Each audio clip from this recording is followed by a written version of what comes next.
Padre Celestial, que moras en las alturas de los cielos, alabamos y bendecimos tu nombre, Señor, porque tú eres santo. Gracias por regalarnos este día tan especial como es el sábado, que podemos venir a encontrarnos con nuestros hermanos, con nuestros amigos y especialmente contigo, Señor.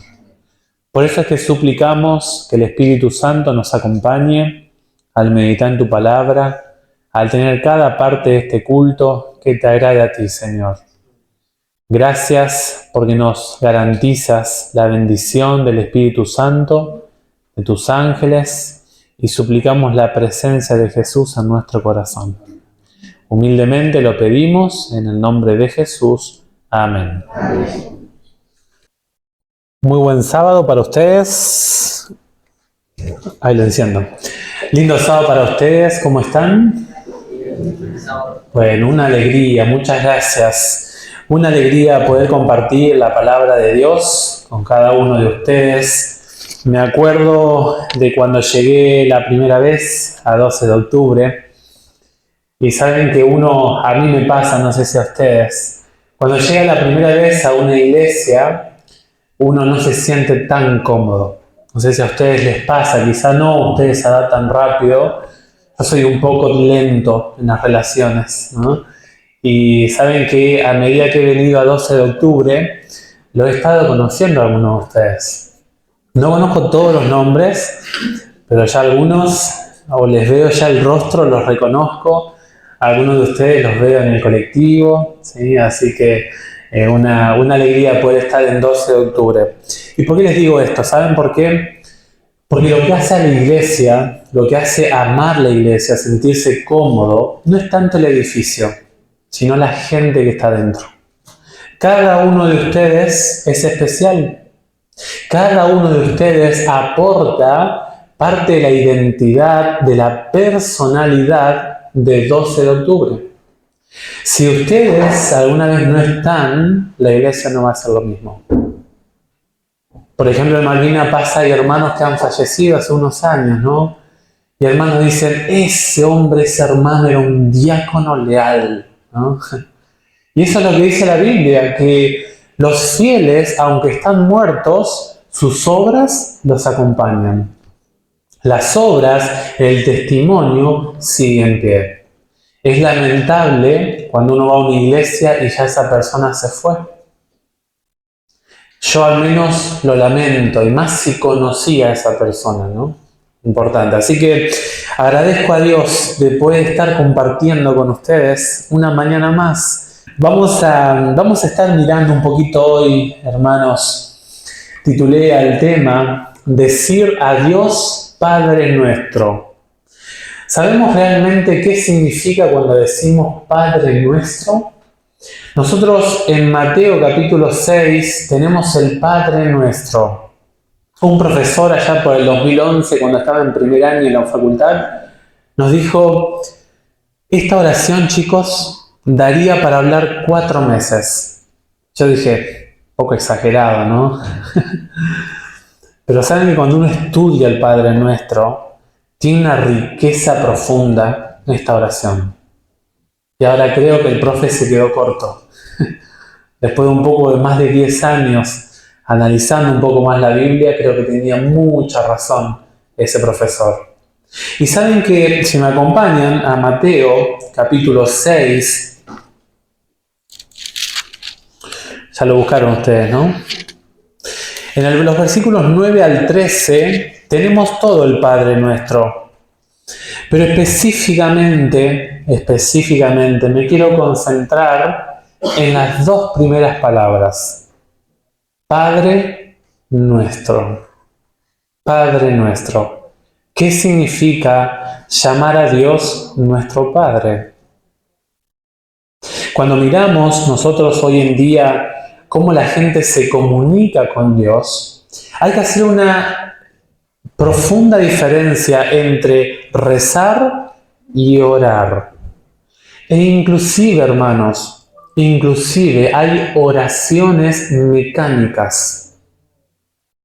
Y saben que el rezo es simplemente leer un poema audible, repetir conceptos inclusive que pueden ser hasta bíblicos. El rezo puede también ser un rezo en nuestra oración. E inclusive no necesariamente una oración es aquella persona que cita la Biblia. Podemos nosotros estar citando la Biblia, hermanos, y estar citándola de memoria. Saben que el Padre Nuestro no se centra tanto en el contenido, que de hecho el Padre Nuestro no es una oración para repetir, sino que nos enseña la estructura de nuestras necesidades como seres humanos. El Padre Nuestro no se centra tanto en el contenido en sí, que es importante obviamente, sino que se centra más en la forma en la que uno habla con Dios. El Padre Nuestro nos enseña lo que Dios quiere y puede hacer por ti y tus necesidades básicas. Esas son las dos aristas que tiene el Padre Nuestro. ¿Qué necesita el ser humano al orar? ¿Y qué es lo que Dios quiere y puede hacer por tu vida? Por ejemplo, Dios sabe que te hace bien que perdones. Por eso dice, perdona nuestras ofensas, así también como nosotros perdonamos a quienes nos ofenden. Dios sabe que necesitas alimento diario. Por eso dice, danos el pan nuestro cada día. Y ahora es necesario que nosotros entendamos por qué llamamos a Dios Padre Nuestro. ¿Qué significa llamar a Dios Padre Nuestro? Significa que nosotros cuando llamamos a Dios Padre, tenemos un vínculo familiar. No tomamos a Dios como un guardia de seguridad que nos protege en el día. No tomamos a Dios como un supermercado que nos provee. No tomamos a Dios como un banco que nos da dinero. No cosificamos a Dios. Si no tenemos en cuenta, somos conscientes de que Dios es una persona, que Dios siente, que Dios tiene deseos, que Dios te habla, que Dios se comunica. Decir Padre a Dios significa de que yo quiero formar una familia con Dios. Y no dice Padre mío, dice Padre Nuestro. O sea, todo aquel que considere también a Dios como Padre, tienes que tratarlo como tu hermano. Tengo que tratarlo como mi hermano, mi hermana. Es una familia terrenal unida en el vínculo del cielo. Eso significa Padre Nuestro. ¿Saben que según la Biblia solamente existen dos familias? En este mundo, en este planeta, solamente existen dos tipos de familias. O el ser humano pertenece a una, o el ser humano pertenece a otra. No hay mucho más opciones. Por eso estoy hablando en el sentido inclusive de las religiones. Hay personas creyentes, devotas, que no están en el adventismo e igualmente son hijos e hijas de Dios. Por eso Jesús dijo, ¿se acuerdan? Tengo otras ovejas que no son de este redil. Ahora yo quiero mirar un poquito las dos familias que presenta la Biblia. La primera familia es la del maligno. Saben, hoy hablábamos en la escuela sabática que cuando el ser humano cometió pecado, el ser humano se alió con el diablo, hermanos. El ser humano quedó en sintonía con el mal y quedó desintonizado con el bien. El ser humano empezó a apreciar, empezó a amar, empezó a sentirse más cómodo con el mal que con el bien. Por eso cuando Dios va a buscarlo, ellos se esconden porque no quieren. No solamente que se esconden, hoy hablamos en la escuela sabática, le hablan a Dios de una forma atrevida, culpándolo a Dios. Le dice, tú, Señor, creaste a esta mujer, tú creaste a este animal, ¿para qué nos diste este contexto? No nos hiciste bien con esto. Toda es tu culpa, Señor. Y el ser humano toma sus propias decisiones. Él se viste con las propias hojas de higuera. Las hojas de higuera representan las posibles soluciones o la búsqueda de solución que tiene el ser humano en oposición a la propuesta de Dios. La Biblia da muchos términos en cómo es la familia del adversario. Simplemente quiero que escuchen, todas estas formas en cómo la Biblia se refiere están en la Biblia. Pero cuando escuchen estos nombres, sepan de que está hablando la Biblia de integrantes de la familia del enemigo, no del Padre nuestro. Por ejemplo, hijos de desobediencia, Efesios 2:2. Ahí lo pueden ir anotando, yo se lo digo para que tengan la cita si quieren. Hijos de los hombres, Eclesiastés 8:11. Hijos de la ira, Efesios 2:3. Jesús, títulos fuertes sinceramente, pero Jesús lo dijo, ¿no? Hipócritas, sepulcros blanqueados. Qué terrible. Mateo 23:27. También los llama cautivos, prisioneros. Lucas 4:18. Estas son algunas de las frases que la Biblia llama a todos los integrantes de la familia del mal. Y el maligno tiene un trato con sus familiares. Es terrible. Ahora lo vamos a ver, un par de ejemplos. Pero saben que Dios también tiene su familia. Y Dios los llama de una forma que a mí me da esperanza. Miren cómo lo llama la Biblia, por ejemplo, Hijo de Dios. Génesis 6:2. Tú perteneces a una familia donde la divinidad te incluye en tus necesidades. Hijos e hijas de Dios. Aceptos en el amado. Efesios 1:6. Aceptos en el amado.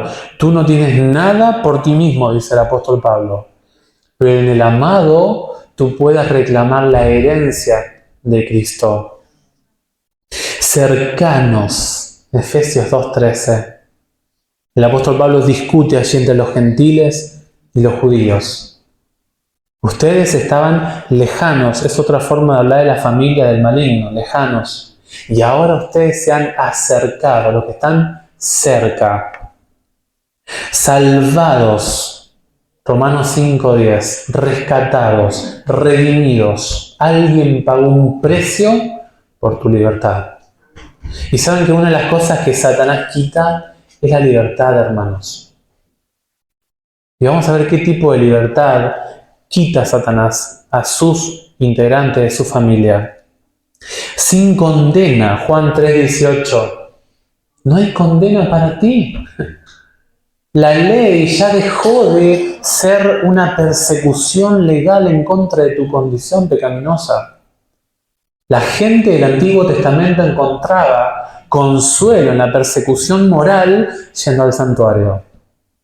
En el santuario tenían el perdón. Ahora nosotros no necesitamos un santuario terrenal porque el Cordero de Dios ya te quitó la pena que la ley pesaba sobre nosotros. Y ahora podemos mirar el santuario celestial. Justificados, Romanos 5:1. Justificados pues por Dios tenemos paz, armonía, shalom, unidad, tranquilidad, felicidad.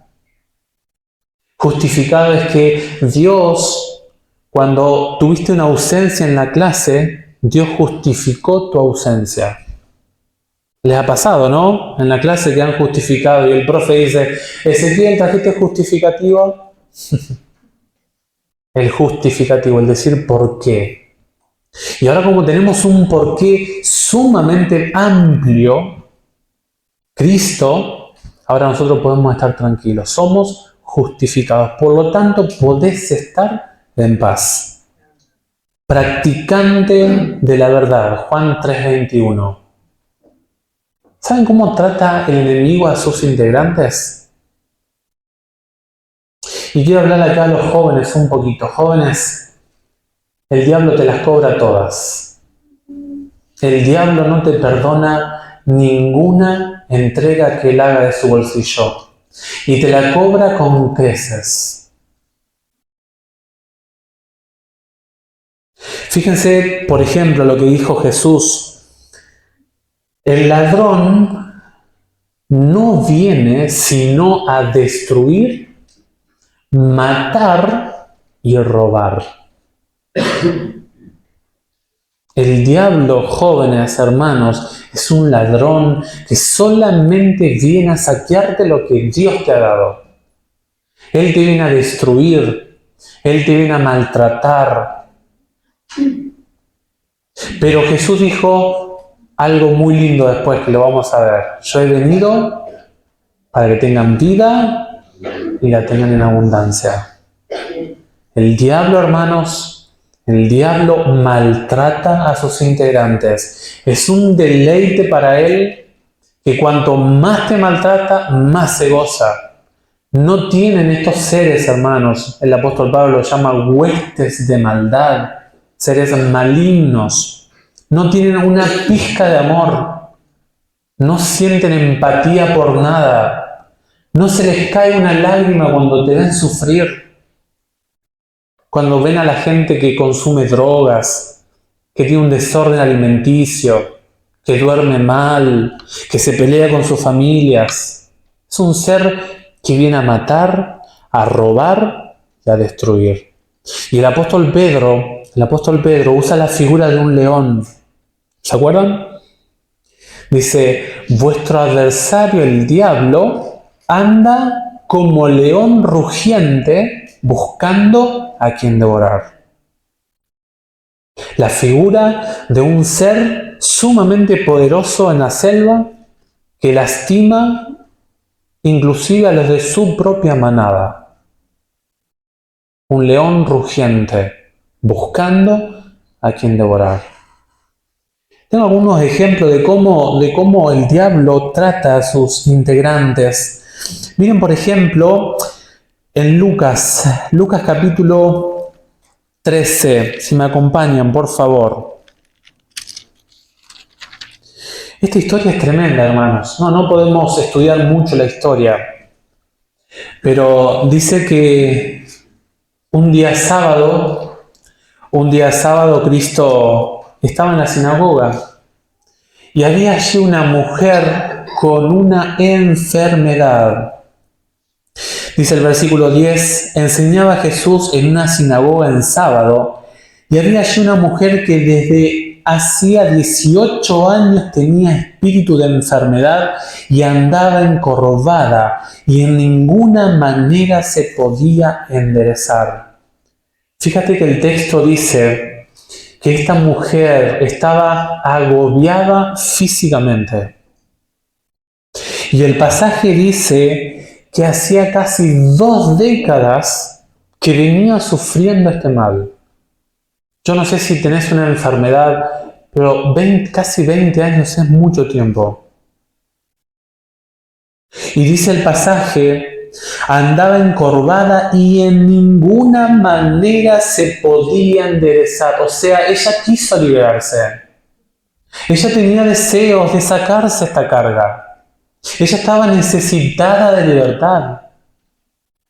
Y Jesús dice la Biblia que la sanó. Y después nos explica a Cristo quién era el que la mantenía encorvada. Fíjense en el versículo 15.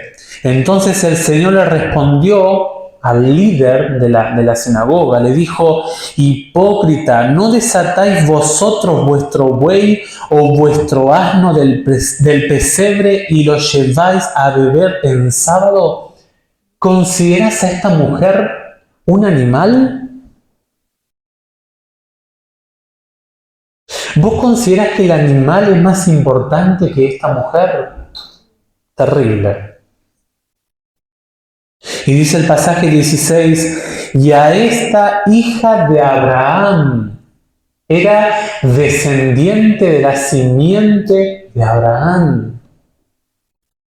No solo es un animal, es un ser humano creado por Dios, que está sufriendo, que está siendo agobiada, y además pertenece a la simiente prometida.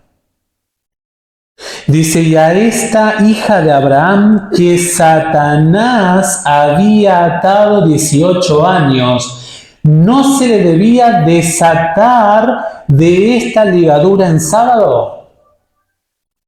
¿No te das cuenta, le dijo Jesús, tú que eres líder en la sinagoga, de que esta mujer está presa por Satanás? Que cada año el adversario se goza de su enfermedad. Y si yo no la hubiera libertado, ella seguiría 18 años más y quizás hasta su muerte así. Hipócrita.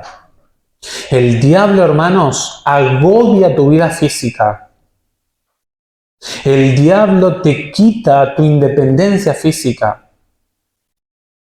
El diablo te carga mentalmente. Este era uno de los espectáculos más apreciado por el maligno. El maligno, querido joven, el maligno te cobra cada una. El maligno te asfixia tu libertad. No creas en las propuestas del marketing, de tus amigos, de la escuela. Cuídate del maligno. Un error y capaz que no tenés vuelta para atrás. Otro ejemplo, Marcos 9. Este pasaje es muy interesante. Marcos capítulo 9. Un muchacho poseído. ¿Saben que este demonio, según Jesús, era un demonio sordo y mudo? Fíjense que Jesús había venido del monte de la transfiguración con sus apóstoles, con los 3 apóstoles que llevó, y vio una multitud que estaba allí en el valle. Y dice la Biblia que los discípulos estaban discutiendo de quién iba a ser el mayor. Y un padre trae a su hijo poseído y describe la situación. Fíjense en el versículo 17. Respondiendo uno de la multitud dijo, Maestro, traje a ti a mi hijo que tiene un espíritu mudo, el cual, donde quiera que lo toma, o sea, Satanás, aprovecha cada situación, hermanos. No le importa si estás durmiendo, no le importa si estás conduciendo, no le importa si estás trabajando. Dice, en cualquier situación que lo toma, donde quiera que lo toma, lo sacude, echa espumarajos, cruje los dientes y se va secando. Una degradación física, hermanos. El padre veía que la vida de su joven se estaba yendo. ¿Saben lo que es echar espumarajos? Revolcarse, tomar estas actitudes loquescas. Es terrible. Así trata el adversario. Fíjense en el versículo 20. Se lo trajeron. Cuando el espíritu vio a Jesús, sacudió con violencia al muchacho, que cayó al suelo revolcándose y echando espumarajos. O sea, si me vas a hacer salir de este cuerpo, le voy a hacer sufrir hasta la última gota de presencia mía en este cuerpo. Me voy a salir, pero lo voy a dejar, si es posible, casi muerto. Fíjense allí en el versículo 26. Entonces el espíritu, clamando y sacudiéndolo con violencia, salió, y él quedó como muerto, el joven, de modo que muchos decían, está muerto. Lo agotó físicamente. Lo lastimó cognitivamente. Todos sus nervios, su sistema nervioso sensorial, había quedado desgastado por este poder maligno. Terrible. Y uno de los textos que a mí más me impacta, sinceramente, que está en los 3 evangelios sinópticos, son los endemoniados gadarenos. Qué terrible historia. Qué tremenda historia, hermanos. Marcos, por ejemplo, dice que era 1. Mateo y Lucas dice que eran 2. Puede ser que le haya llamado más la atención a Marco uno de ellos, ¿no? Pero mira ahí Marcos 5. Marcos capítulo 5. Llegó Jesús a la zona de los Gadarenos, la zona de Gadara.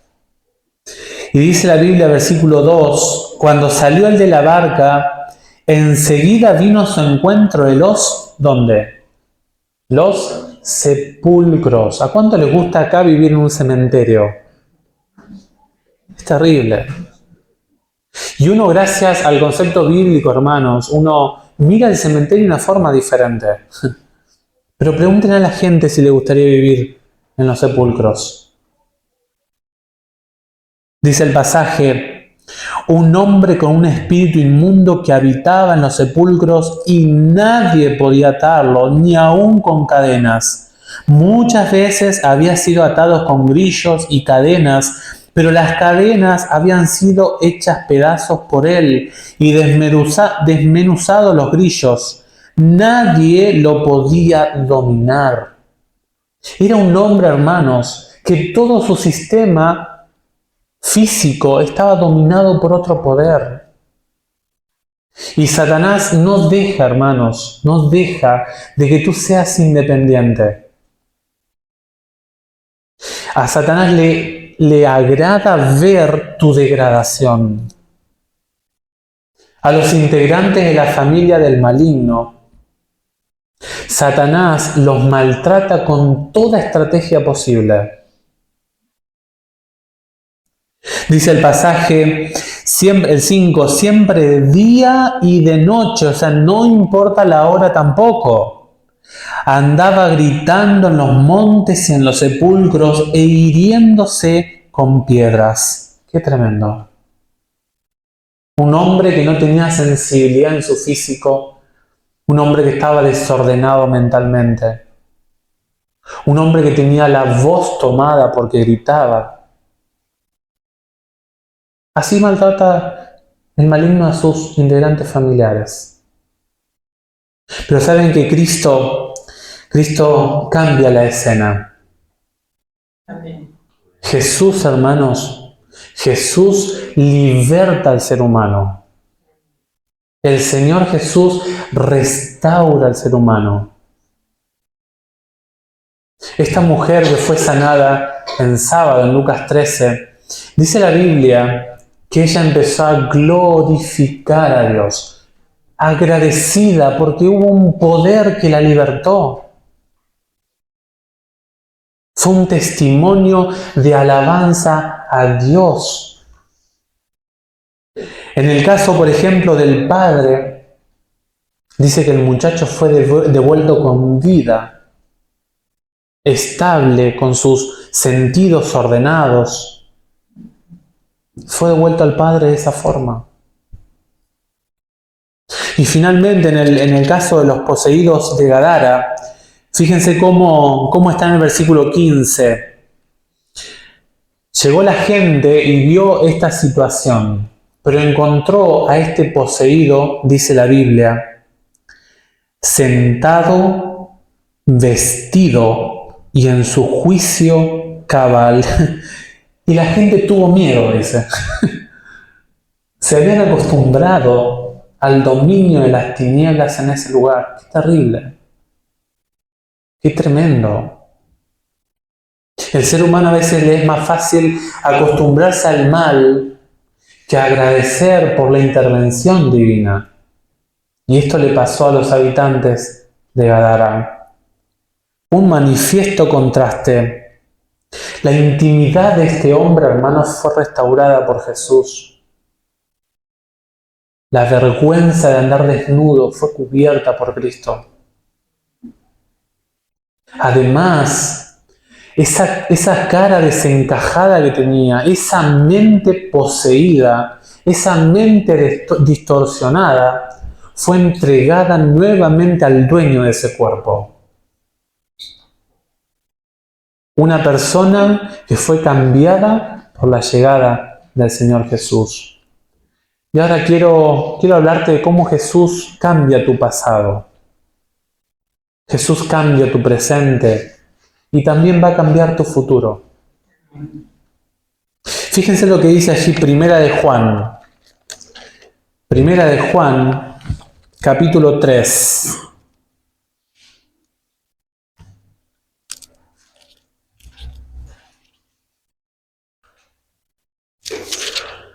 Los versículos 1 y 2.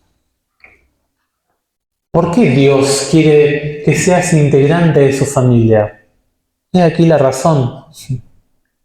Dice, mira cuál amor nos ha dado el Padre para que seamos llamados hijos de Dios. Por esto el mundo no nos conoce, porque no lo conoció a Él. Dios te invita a ser integrante de su familia porque te ama, porque está interesado en tu vida. Dios está interesado en nosotros, querida iglesia. Por eso Dios te da el acceso a su familia.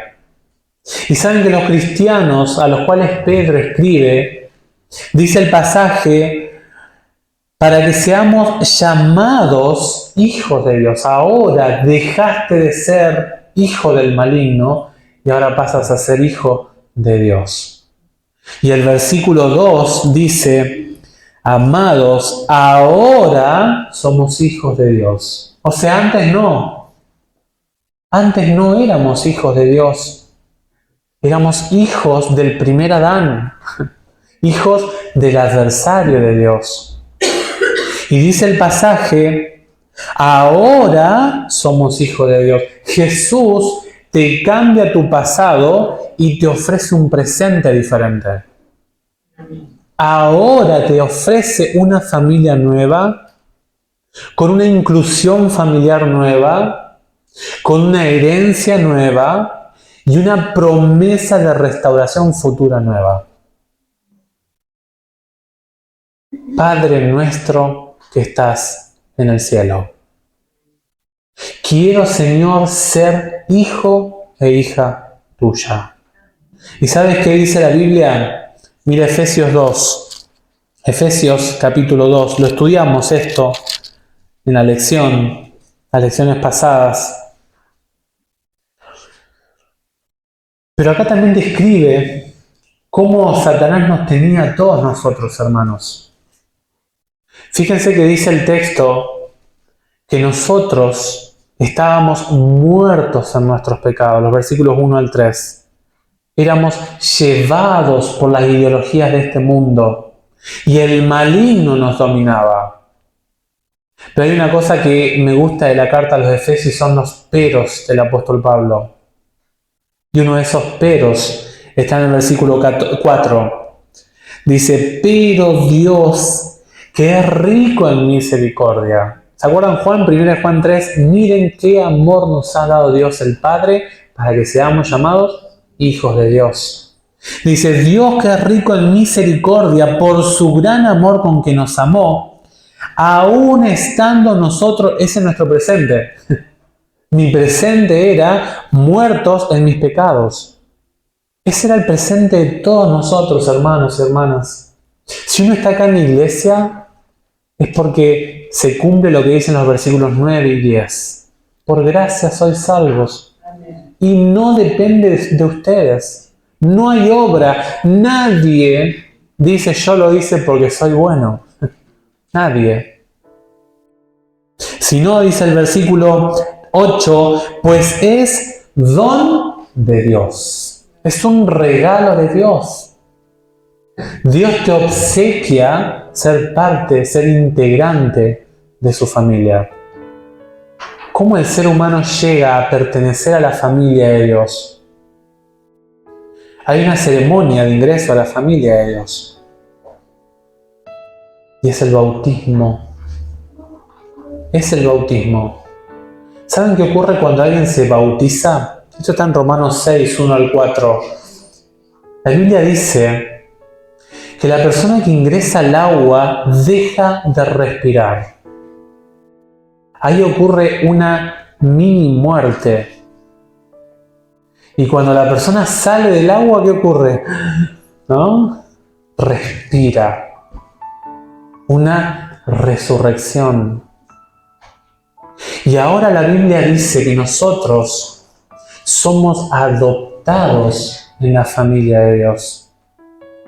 Y saben que ser adoptado en la familia de Dios te permite, dice Romanos 8, llamar a Dios Abba Padre. Abba Padre. Un título de Padre Nuestro de Mateo 6:9 que indica cercanía. Es un título que demanda una cercanía, una confianza, una transparencia cuando yo me acerco a Dios. Indica amor hacia Dios. Indica aprecio a quién es Dios. Abba Padre. Abba Padre. Y nosotros ahora podemos decidir. Ser hijos de Dios es una elección, hermanos. Una elección. Fíjense lo que dice Juan 1. Juan capítulo 1.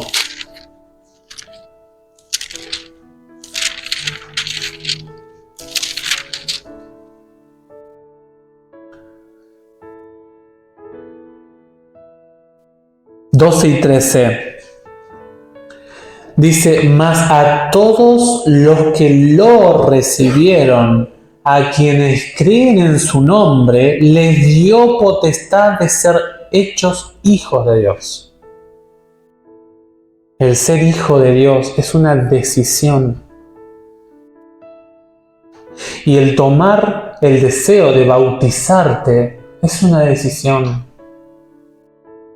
Recién ingresas en la familia de Dios cuando iniciamos la vida con Dios mediante nuestro bautismo. Yo no sé si hay alguien acá que no está bautizado, no los conozco a todos. Pero si tú quieres cambiar de familia, si tú quieres dejar ese maltrato que tiene el maligno en tu vida, tienes que empezar con el bautismo. Y dice la Biblia, estos no nacieron de sangre, ni por voluntad de carne, ni por voluntad de varón, sino de Dios. Dios transforma tu naturaleza. Dios te da los instrumentos para que cambies ahora de familia. Pero es una decisión. ¿Se acuerdan el caso de María y Marta cuando estaban a los pies de Cristo? Marta, Marta, tan afanada y turbada estás. Dijo Jesús, María ha escogido la mejor parte. Es una elección. Mi pregunta es, ¿quién es tu padre en tu vida personal? ¿En quién te deleitas en agradar?